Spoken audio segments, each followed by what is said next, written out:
안녕, 캣전업이. 나야, 이 구역의 미친 고양이, 가시캣. 구금 비디오 논란, 대통령 출마 선언 등 기이한 행동으로 여러 차례 구설수에 휘말린 구카니에 현예. 이번엔 갑질과 포관 혐의로 구속까지 당했다고 해.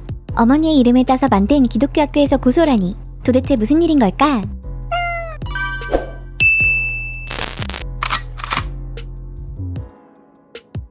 뉴욕타임스 등 미국 현지 신문사들은 지난 2일 칸예가 설립한 패션 브랜드인 이지와 사립학교 돈다 아카데미에서 일했던 트레버 필립스가 칸예를 상대로 소송을 제기했다고 보도했어. 약 9개월간 칸예와 일한 필립스는 인종차별, 심각한 괴롭힘, 내부 고발자 보복 등의 혐의로 최소 35,000달러의 손해배상을 청구했대. 필립스는 자신이 겪은 각종 기행을 자세하게 적은 소장을 로스앤젤레스 고등법원에 제출했어. 해당 소장에 의하면 칸예는 유대인들이 날 가만히 내버려두지 않는다, 유대인들이 내 돈을 다 훔쳐가려고 한다 와 같은 유대인 혐오 발언을 일상적으로 내뱉는가 하면 말리부의 한 호텔에서 열린 회의에서 히틀러를 혁신가라고 부르며 홀로코스트는 가짜라며 부정하는 듯한 모습을 보여주기도 했대. 특히 히틀러는 위대하다, 히틀러가 많은 것을 발명했다, 사람들이 자동차를 가지게 된 것도 다 그 덕분이라고 발언했나봐.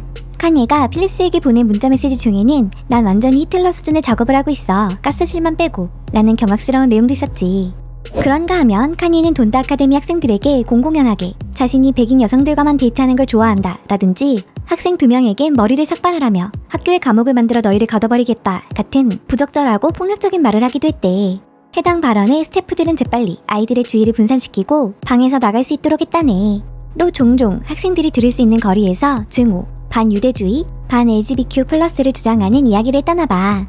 동성애자는 진정한 기독교인이 아니고 인구 제한을 위해 자녀를 가질 수 없도록 빌 게이츠에 의해 통제되고 있다는 이상한 주장도 하곤 했대. 게다가 필립스를 포함한 흑인 직원들은 백인 직원들에 비해 상당히 나쁜 대우를 받기도 했어. 칸예는 종종 흑인 직원들에게 소리를 지르며 질책했지만 백인 직원들에게는 그런 적이 없다네. 뚱뚱한 직원은 잘라버리겠다는 말도 서슴지 않았대.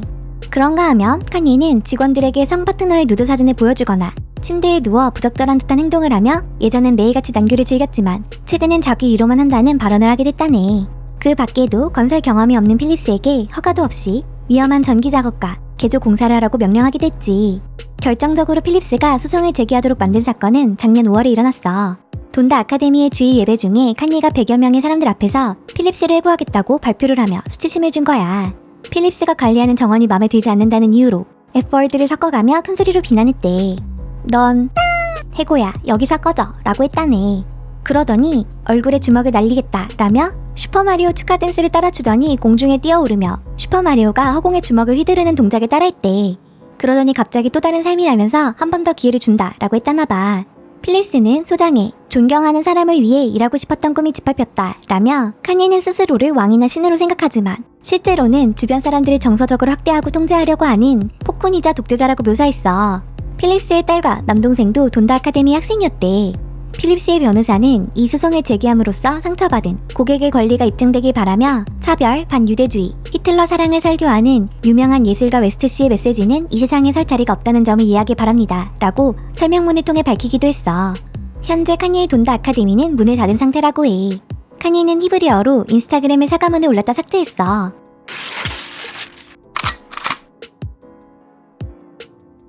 놀랍게도 칸예가 직원들로부터 고소를 당한 건 이번이 처음이 아니야. 2023년에도 인종차별과 임금체불, 보복성 해고로 돈다 아카데미 전 교사 2명에게 고소를 당한 적이 있거든. 유일한 흑인 여성 교사였던 헤일리와 바이어스는 수많은 건강 및 안전 위반과 불법적인 교육 관행에 대해 여러 차례 문제를 제기했지만 받아들여지지 않았대. 심지어 한 명은 교감이었는데도 학교에 대해 건의를 한 후 정직 처분을 받고 얼마 후 해고까지 당하게 됐어. 두 교사는 돈다 아카데미의 이상한 규칙들을 공개했는데 물을 제외한 모든 식음료 반입이 금지되는가 하면 학생들에게 하루 한 끼 초밥만이 점심으로 제공되었다고 해. 그래서 칸예는 스시를 구매하는데 일주일에 무려 1만 달러를 지출해야만 했지. 그런가 하면 크로스워드 퍼즐과 컬러링 시트, 나이키 의류가 금지였고 쉬는 시간에 아이들이 야외에 나가는 것도 허용되지 않았대. 돈다 아카데미는 안전에도 문제가 많았는데 특히 칸예가 좋아하지 않는다는 이유로 유리가 없는 창문도 있었고 학교 문이 외부에서 잠겨있어 화재 시 위험이 크게 됐대. 위급한 상황에 대처할 수 있는 의료진도 없었고 심지어 한 캠퍼스는 전기가 안 들어와 발전기로 구동되는 상업용 램프를 사용하기도 했어.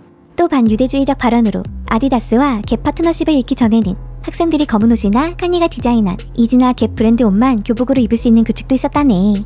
이런 이상하고 위험한 돈다 아카데미의 연간 등록금은 무려 15,000달러라고 해. 이게 도대체 무슨 학교인가 싶지. 돈다 아카데미는 2022년 설립된 비공인 기독교 사립학교야. 기독교 학교인 만큼 하루 일정에 예배가 포함되어 있기도 하대. 학부모, 교직원들에게 학교에 대해 비밀 유지 계약을 하기 때문에 학교 내부 활동에 대해선 밝혀진 게 거의 없다나 봐.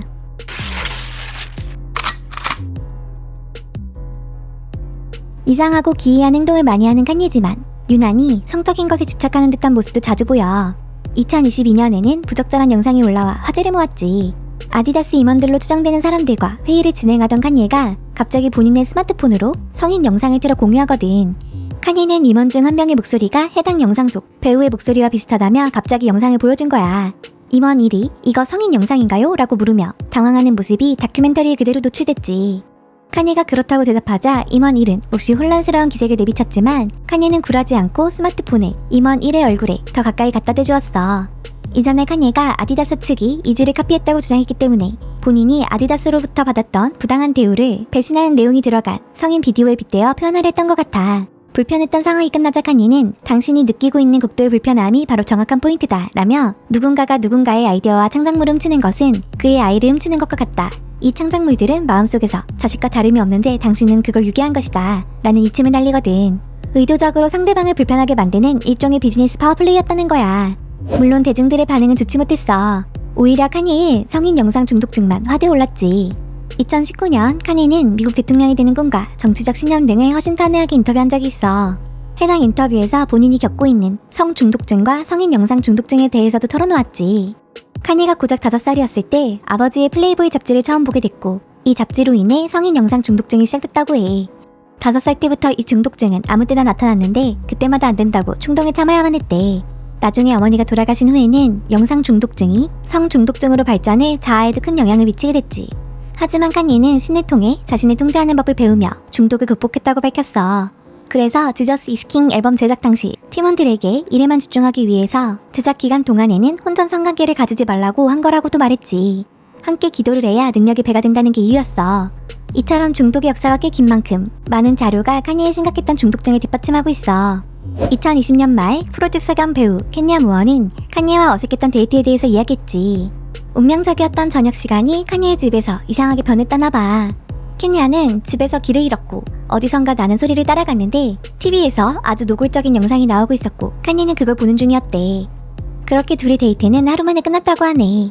칸예를 20년간 촬영해 만든 넷플릭스 다큐멘터리 지니어스에서도 칸예가 성인 잡지를 $8에 사는 모습이 포착되기도 했고 2018년 지미 키엘 라이브 인터뷰에서는 뜬금없이 성인 영상 허브에 대한 집착을 보여주기도 했지. 당시 킴 카다시안과 결혼해 아이를 2명이나 낳았던 때라 이와 관련해서 딸을 낳고 변화된 여성에 대한 태도가 있냐는 질문을 받은 거야. 그런데 칸예는 감동적인 이야기인 대신 나 여전히 성인 영상 허브를 봐요 라고 대답한 거야. 거기에 가장 좋아하는 카테고리까지 공개해 이후 성인 영상 허브에서 굿즈와 평생 프리미엄 구독 서비스까지 무료로 받았다고 하네. Anyway, 이렇게 또 한 번 논란에 휩싸인 칸예. 그의 심오한 예술 세계를 이해하기엔 난 너무나 그릇이 작은 고양인가 봐. 무섭고 기이해 보이기만 하니 말이야. 엑소엑소 가시캣.